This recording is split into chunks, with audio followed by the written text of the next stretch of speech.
Ok, gente amiga, gente querida, você está na Carvalho Pictures, o seu canal de matemática que também ajuda você a entender melhor sobre estatística. Hoje nós vamos falar sobre box plot. Que é isso? Marca de chiclete? Não! Vamos ver então. Vem comigo.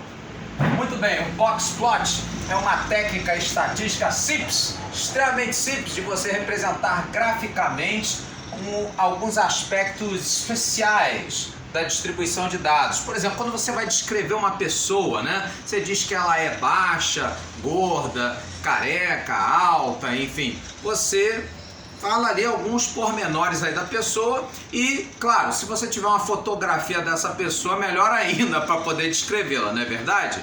Pois é, então, no caso aí o box plot é essa tentativa visual de descrever, no caso aí, as principais características do conjunto de dados. É também chamado aí o conjunto dos 5 dados essenciais. Vamos falar sobre eles aqui. No caso, então, essa caixinha aqui, a caixinha, ela, no caso, aí vai nos mostrar 3 dos quartis. No caso, o primeiro quartil, sendo então essa parte, né, que está mais à esquerda. No caso aí o terceiro quartil, a parte mais à direita. E no caso aí esse tracinho no meio da caixinha, como sendo então a nossa mediana, também chamada de segundo quartil.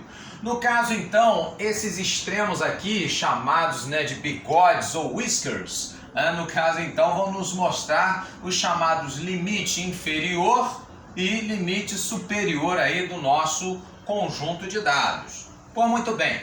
O tamanho dessa caixinha vai ser aquilo que a gente já viu, né, anteriormente como amplitude entre os quartis, ou seja, vai ser então a diferença de Q3 menos Q1, e agora você já sabe que aqui você tem 50% do total de dados, os 50% centralizados desses dados.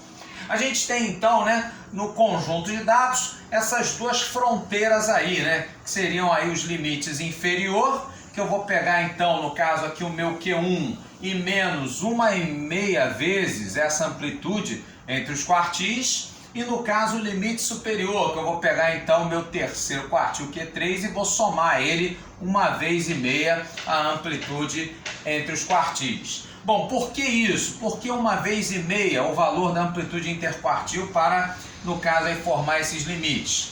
É porque aí você tem dentro desse intervalo de 1,5 vezes amplitude interquartil cerca de 99% do total de dados, ou seja, você faz quase que a cobertura total desse conjunto de dados.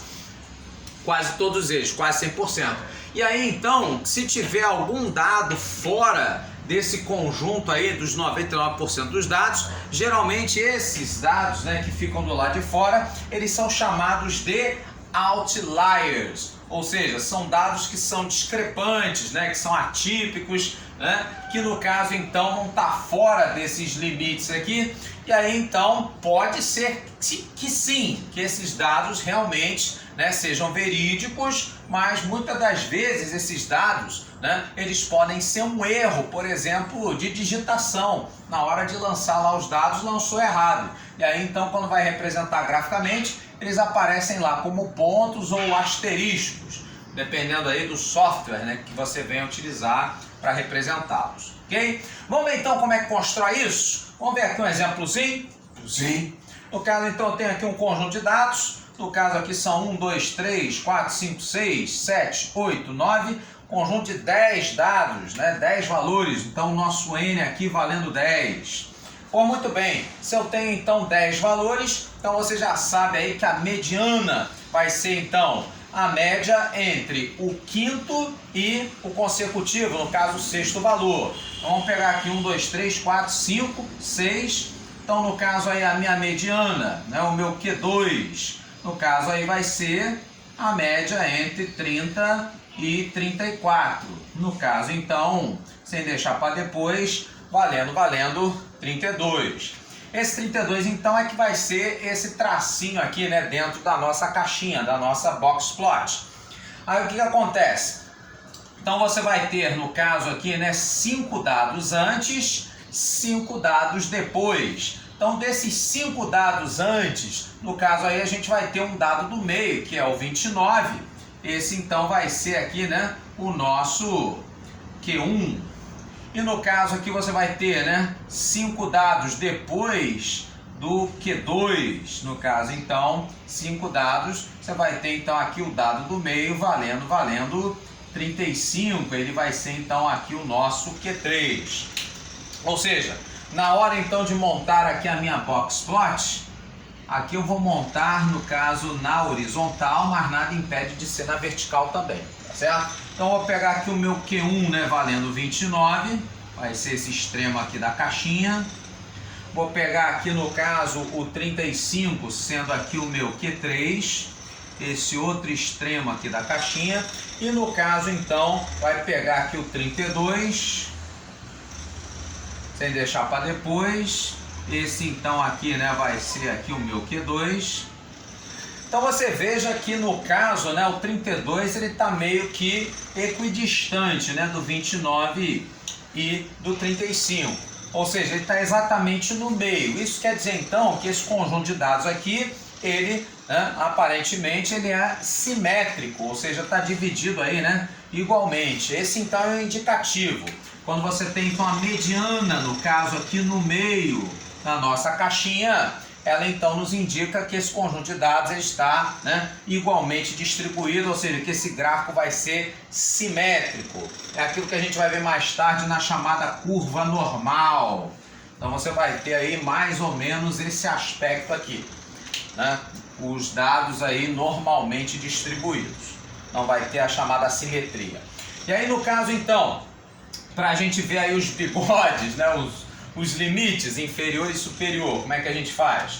No caso então do limite inferior, a gente vai pegar então, no caso aqui o nosso Q1, que é 29, e subtrair dele, no caso, 1 vez e meia, a amplitude entre os quartis, assim.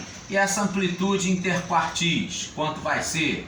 Então no caso aqui nós temos o nosso Q3, que é 35, menos o nosso Q1, que vai ser 29. Então, no caso, é essa amplitude valendo meia dúzia, ok? Então, vou pegar 1 vez e meia, no caso, aí o valor aí meia dúzia, né? Bom, se fosse metade, seria 3. Então, 1 vez e meia com mais 6, isso aqui vai dar 9. Então, no caso aí, né, 29 menos o 9. Então, nesse caso aqui, eu teria esse limite inferior valendo 20. Bom, como o menor dos nossos dados aqui é 25, concorda que ele está dentro desse intervalo? Pois é. Então, nesse caso, a gente coloca, ao invés do 20, que é o limite inferior, coloca então aqui o bigode, né? No caso, essa ponta do gráfico, valendo aí o menor valor do conjunto de dados. Ao invés do 20, no caso aí, coloca o 25. Ok? Muito bem. E no caso, o nosso limite superior, quanto valeria? Então, vou pegar aqui o meu Q3, que é 35, e 1 vez e meia vezes 6, ao invés de diminuir, agora eu vou somar. Então, vou ter 35 com mais o 9, isso vai me dar 44. Pois é. No caso, o nosso maior valor aqui, né, como sendo 38, então eu não vou colocar, no caso aqui, o extremo, né, do limite indo até esse valor que não existe. Eu vou colocar, no caso aí, o valor máximo, que veio a ser o 38, ok?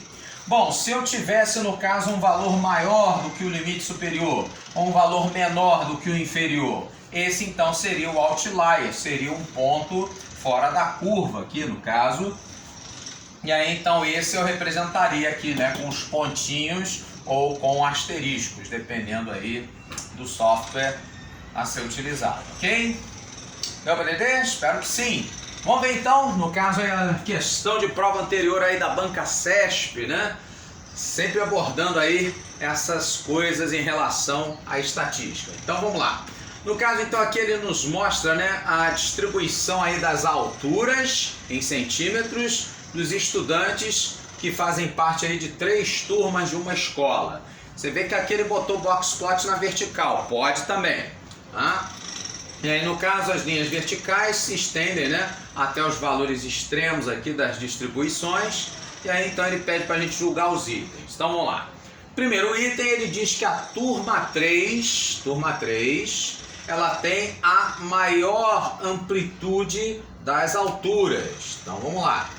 No caso então essa amplitude, como é que eu vou ver essa amplitude aí das turmas? Como é que eu vejo, por exemplo, a amplitude da turma 1? Simples, extremamente simples. O menor valor, né, o valor mínimo seria 1,20 m ou 120 centímetros, né? E o maior valor 180. Então é só você pegar os dois, o máximo e o mínimo, e fazer a diferença. Então vai ficar 180 menos 120, isso vai dar 60 centímetros.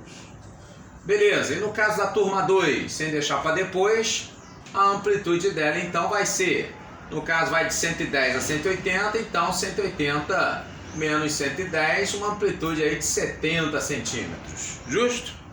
E no caso da turma 3, como é que seria a amplitude? Simples também. No caso de 110 até 190, faz a diferença entre os extremos. 190 menos o 110, aí no caso então valendo 80 centímetros. Ora, de fato, então a terceira amplitude, a amplitude aí da turma 3, como sendo aí a maior amplitude. Ou seja, nesse caso então, essa primeira afirmação que diz que a turma 3 tem a maior amplitude, ela está certa. Muito bem. Segunda afirmação, ele nos diz que as distribuições das alturas referentes às turmas 2 e 3 são simétricas. Bom, como é que eu vejo isso? A gente falou aqui agora há pouco, é quando essa linhazinha aqui, no caso a mediana, nosso Q2, ela estiver exatamente no meio. Então vamos ver, no caso aí da turma 3, a gente vai ver então, né, que isso está correto. 160, ele está exatamente entre 140 e 180. Então divide, né, 20 para cada lado, 20 e 20, né? Beleza, então ela está exatamente no meio. Só que no caso aí da turma 2, bom, aí no caso da turma 2 não é bem assim. Você vê que aqui no caso, né, de 140 para 130 são 10 e 140 para 160 são 20, ou seja, não está igualmente distribuído. Então, nesse caso, não há essa simetria em relação à turma 2, somente entre a turma 3. Então, parcialmente correta não é a mesma coisa que certa. No caso, então, ela está errada. Ok?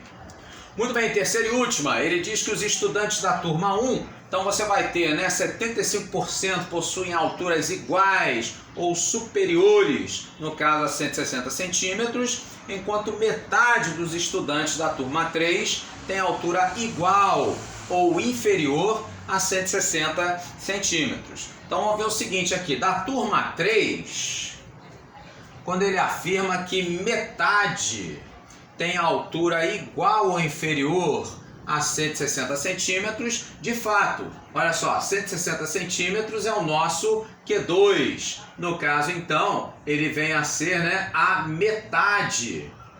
No caso, aí vai dividir, né, o nosso conjunto de dados em 50-50. Metade para um lado, metade para o outro. Tá certo?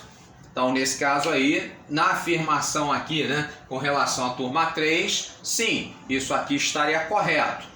Só que no caso da turma 1, quando ele afirma, né, que 75% possuem as alturas iguais ou superiores a 160, bom, aí nesse caso tem problema. Porque 160 no caso aqui seria quem? Seria aí o nosso Q3. Então, sendo ele o Q3, o que você vai ter, né? Ele vai dividir, então, no caso aí, antes dele, 75%.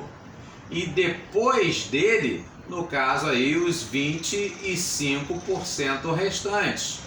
Ou seja, no caso, então, quando ele fala que 75% possuem alturas iguais ou superiores a 160, na verdade, elas têm alturas iguais ou inferiores a 160. Esse pedacinho aqui, os 75% do total. Então aqui, né, tem esse equívoco. E aí então, no caso aí, a afirmação não vai estar totalmente correta. Ok? Você gostou? Espero que sim. Então, peço para você, curta, comenta, compartilha, né? Ajuda então a gente continuar aí esse trabalho e levar o melhor aí da estatística para você. Ok? Grande abraço, até o próximo vídeo.